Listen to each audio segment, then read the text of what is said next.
छत्रपती शिवाजी महाराजांच्या पुण्यतिथीनिमित्त छत्रपती शिवाजी महाराजांना अभिवादन करण्यासाठी आहे ते केंद्रीय गृहमंत्री अमित शहा या ठिकाणी येणार आणि यासाठी या ठिकाणी तयारी देखील आहे करताना पाहायला मिळत आहेत। कारण की हे अमित शहा छत्रपती शिवाजी महाराजांना अभिवादन करण्यासाठी आहे ते या ठिकाणी येणार आहेत आणि यासाठी ही तयारी आहे ती होताना पाहायला मिळते। कारण की जर बघितलं असेल तर या ठिकाणी केंद्रीय मंत्री अमित शहा त्याचबरोबर मुख्यमंत्री देवेंद्र फडणवीस, उपमुख्यमंत्री अजितदादा आणि एकनाथ शिंदे हे आणि मंत्रिमंडळाचे बाकीचे सहकारी देखील आहेत ते या ठिकाणी सहभागी असणार आहेत। मात्र गेल्या काही दिवसांपासून आहे ते छत्रपती शिवाजी महाराज यांच्यावर करणाऱ्या वक्तव्यांवरून आहे ते राजकारण देखील आपल्याला पाहायला मिळते आणि याच राजकारणाचा नंतर आता नेमकं केंद्रीय मंत्री अमित शहा काय बोलणार याकडे सर्वांचं लक्ष लागलेलं आहे। कारण की छत्रपती शिवाजी महाराजांवर करणाऱ्या वक्तव्यांवर आहे ती कारवाई करण्यात यावी अशी देखील उदयनराजे यांनी देखील आहे ती मागणी केलेली आहे। त्यामुळे या सगळ्या मागणीवर आज नेमकं केंद्रीय मंत्री अमित शहा काय बोलतात याकडे सर्वांचं लक्ष लागलेलं आहे। व्हिडिओ जर्नलिस्ट विक्रांतसह गणेश कवडे, साम टीव्ही मराठी, रायगड।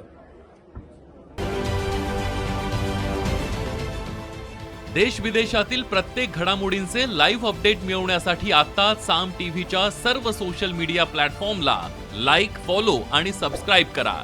तसंच सर्व नोटिफिकेशनसाठी बेल आयकॉन प्रेस करायला विसरू नका।